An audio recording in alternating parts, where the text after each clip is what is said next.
How's it going, folks? Robbie here. Welcome back to the channel. Going to play some Forza Horizon 6 again today. We're in the classic Chevelle SS, one of the best, meanest looking muscle cars ever made.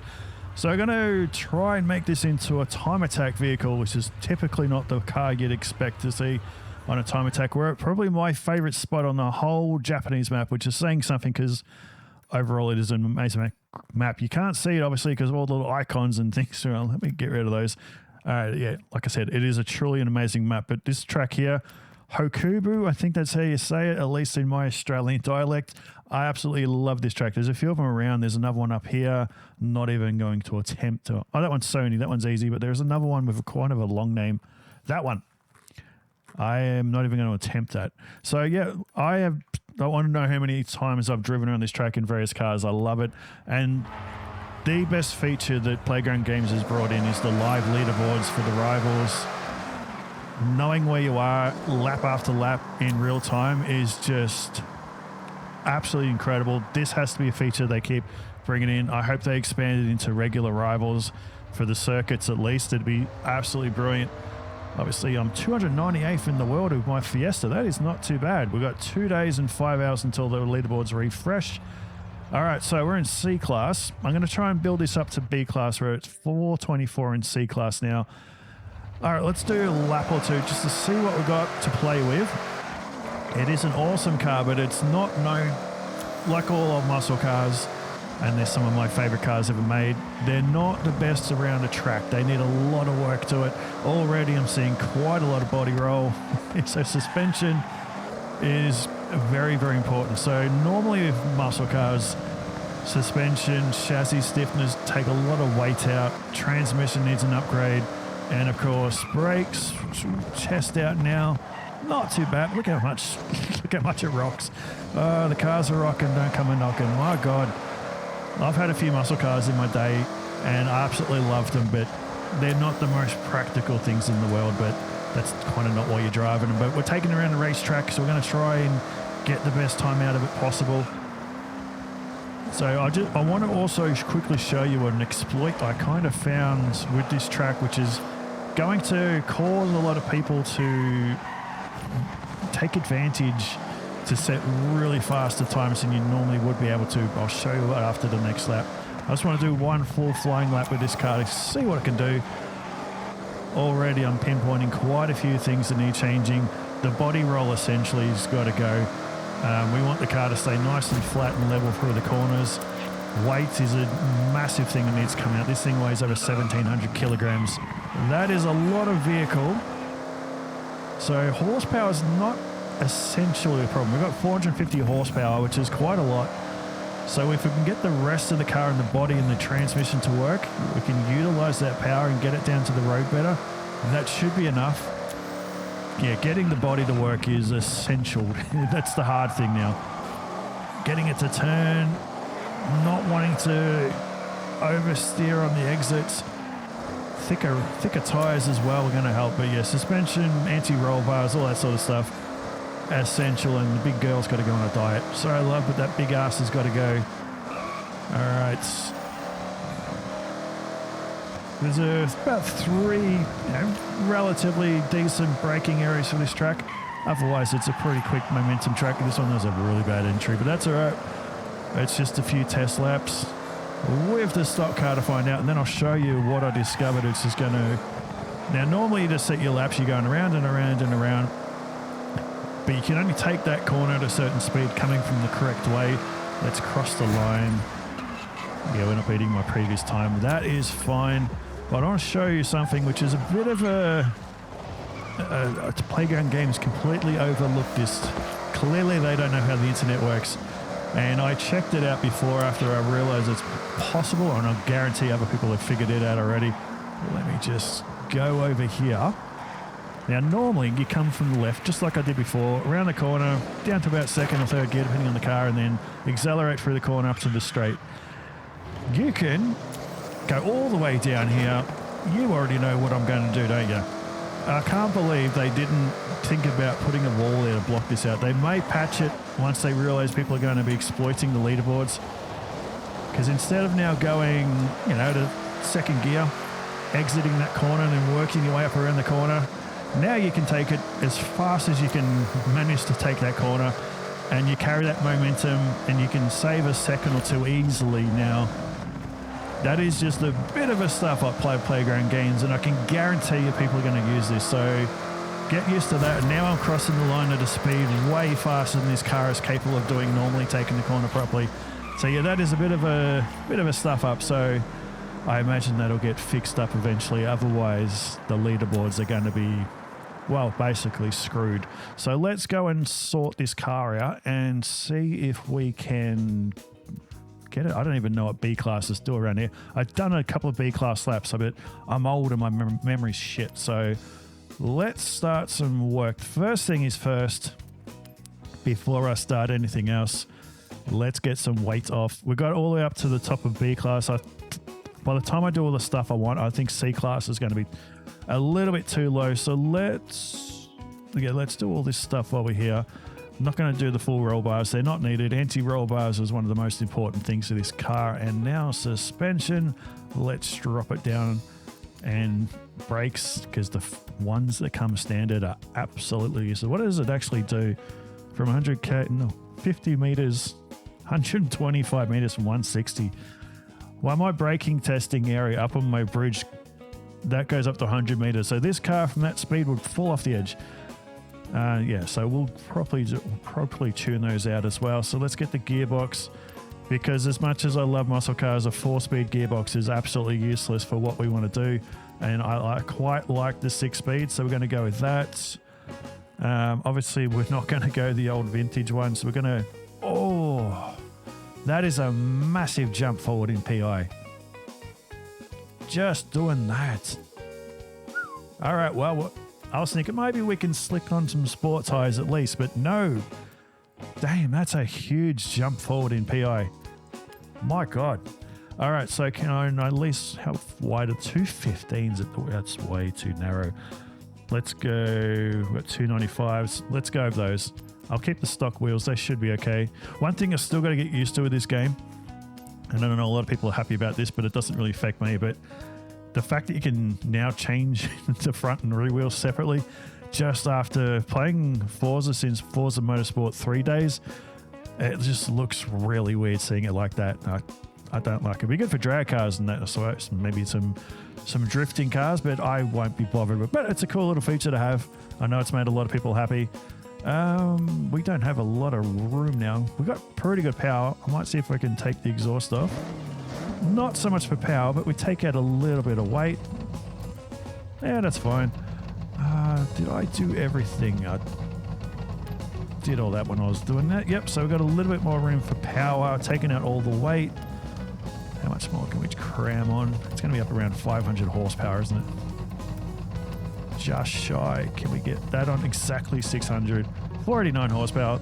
That is not, it's a pretty light car now too. All right, so let's go around stock stat and see what it's like, and then I'll start tinkering the tune. I am no expert at tuning, but I just like to dabble with it until we get it basically where I'm happy. Now, just out of curiosity, the tune, what is it? All right, for this track especially, we're only hitting really quick cars are getting like 230 down the back straight. So we can shrink those gears down and get more acceleration, but we'll leave it stock standard. We'll go out with the regular Forza tune. The other night when I was driving around the track, I had an idea which would make this game even better than it already is. Now, you can nitpick and find things that are wrong with it. That is fine. That's normal. But overall, this is a really, really cool racing game. The map is awesome. And like little features like the track is really, really cool. Oh, there it is. There's my fastest time. It was a Porsche. I did a 102. Now, while it is cool, you know, it's not the end of the world to go back to your garage like that and drive, fix it up, tune the car up and bring it back. But if you just want to upgrade one part and then bring it back and trial it out, it's a bit of fluffing around back and forth, first world problems. But you got the garage at Pit Straight over there. What would be really cool if they made a spot there where we can access the garage from there. So say if it's traveling all the way back and forth, have a little garage or a little, little house here we can call our house here, and save the traveling back and forth. That way you can just quickly come into the pits, go to your garage, change your part, go back, hit on the track, do your testing, make life really easy, but probably won't happen. All right. Good thing about the ghosting, you're not really going to get in anyone's way, but I like to be a gentleman and not just pull out and cut everyone off. All right, let's go. Already it's a lot faster. The straight line's not the problem. It's what happens when you hit the corner. Oh, already it feels a lot flatter. Look at that. It's no longer looking like it's a bowl of jelly. It is turning nicely, considering there's no tune at all. It's not too bad. I went flat to the boards through there, and not once did the back end try to kick out. Brakes actually work now. Will probably work too well. I could brake a bit later. I've got the braking line on just so I'm just trying to get some consistency. We're about to get overtaken by quite a few people. Thank God all the cars ghost, otherwise you just get smacked off the track all the time. You get overtaken by a rogue Shaggy who's completely binned that and gone the wrong way. Alright, what is it? Oh, that car is one of the pre-order bonus cars, and Jesus Christ, that thing is fast. For the size of it, it's got no right being as quick and taking corners as quick as it does, but it really is good. What is good so far is this car is a massive overhaul compared to the last one, and I haven't even done any tuning to it. Alright, let's do one more flying lap. Let's get over it. I hope that's not the same one, because that's a ridiculous speed if it has gone around in that time. Alright, I lost a little bit of time on the exit of that first corner, but we're in the greens. That is good. Not every day you get overtaken by an old Civic. Some of these time attack cars are just absolutely bonkers. I haven't driven all of them yet, but what I have driven, ridiculously fast with endless amounts of grip, half a second up, which is pretty good considering the last lap wasn't the best. Alright, let's see if we can push the track limits a little bit, hit the curbs. Alright, down to third gear. Alright, that track's pretty good into the corners. So far, so good. Alright, up to 7 tenths already. A little bit of wobble on the exit. Pushes power down. Thank God I put the wider tyres on. And we just did a 104.3. Lots of time to be made up. So we got just under 2 seconds to make up to beat my Porsche. I think with a decent tune we might get close to it. So let me get to work on that and we'll see what we can do. Alright, before we hit the track, just want to quickly adjust this because we don't need to be hitting 260k an hour down here. So let's drop the final... Let's do, I don't know, 225. Roughly, oh shit, maybe a little bit too low. All that power, I think we might get some speed up. Tiny bit more. All right, done. 225, roughly. There's a good chance you'll have to adjust that, but yeah. Overall, just kind of stiffened a few things up here and there. Chassis, roll bars, kind of just done a basic kind of tune on the dampers and all that sort of stuff. So let's see if that's improved it. So we need to beat a 102.6 to beat my fastest time, which is the Porsche. That was not a powerful car, but it did corner really, really well. So we have the power, and as you can tell, compared to normal, there's a massive improvement. I'm not getting any understeer really on the exit, which is good. So it's putting the power down properly. Hopefully there's no understeer into some of these corners. I haven't really adjusted the brakes yet. They're kind of just still standard. The brakes are typically one of the last things I finish updating. There's a bad gear change on the exit, but the power down the straight now, we added a little bit of horsepower with a couple of parts we put on, but the biggest one is all that weight we took off. Having the full race weight reduction just makes this a whole new car.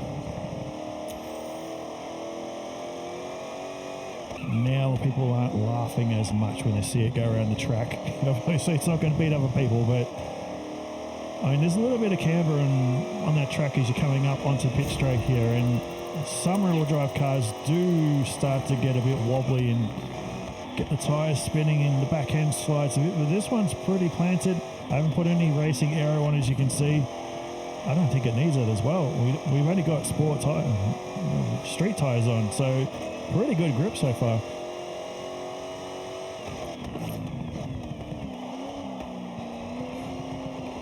Definitely be turning off the racing line because of all the cones as well. You can use those as your brake markers, assuming people haven't knocked them down.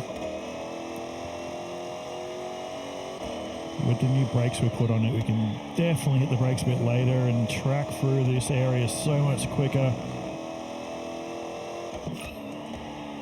This is just a completely different car. Even compared to the standard Forza tuner, already it just feels so much more put together. That is a massive improvement. We're still a long way off, but we'll slowly be able to chip away at that time, just cutting through the corners, getting as much speed as we can, keeping that momentum up. No, I don't want to do your stupid party. Oh, no, why did I counter just ruined a lap? That's how you ruin a lap.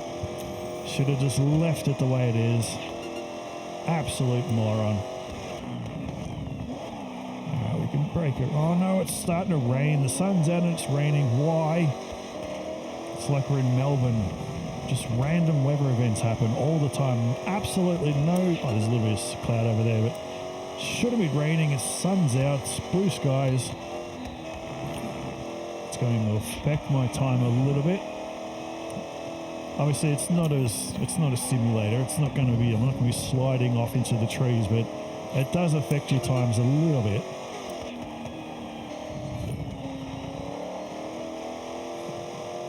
Got to say that I'm really impressed so far with how much this car has improved, and since I've come back to this track, there's no one here. Sometimes you come here, there's like 10 or so people, even sometimes more, just flying around at the same time. It's just cars going absolutely everywhere. It really feels like it's my own private track today. That's going to be a bit slow, I think. I didn't change down yet. Damn. Overall, just thinking the way the car drives, I'm pretty happy with it.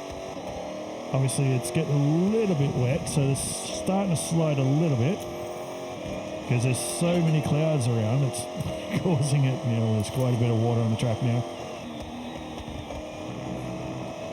Start to really push these track limits. As long as you just clip the inside of the checkpoint, you're good to go. And as you can see, it's a really good way of shaving time, and I can guarantee everyone else is doing it, so you might as well do it as well. Find where the track limit is and absolutely abuse it as much as possible. Dab on the brakes, let it coast through. Oh, I thought I missed it, that one, but clearly I got it. I've got to get that line right, losing a bit of time through there. But overall, I've got to say, pretty impressive, this car. I don't think it's going to be beating the Porsche, though. The Porsche is a little small, a lot smaller, weighs a lot less, but it's more agile. And it does turn in pretty good. No, I don't think at this stage with the tune it's got on, it's not going to be able to do it. But I don't care. It went from being an old muscle car that was not the greatest to drive to now it's a lot of fun. It handles really good. But of course, that's a bloody rain. Oh, that was a pretty average exit. Alright, we'll get one more. We'll try to do it. Oh, that was a bad exit. Just lost a lot of time there too. Alright, so what I usually do now is do it on my own where I don't talk, because I'm usually a little bit faster. Oh yeah, we lost a lot of time on that last section there.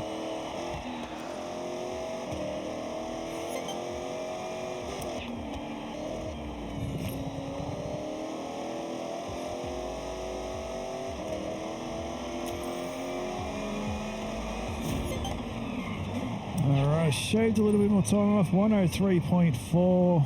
We're definitely not going to beat my best time of 102.6 in that little 911 turbo. The only other thing I can think of, because I can adjust the tune, but we're talking tiny bits of time we're going to make up.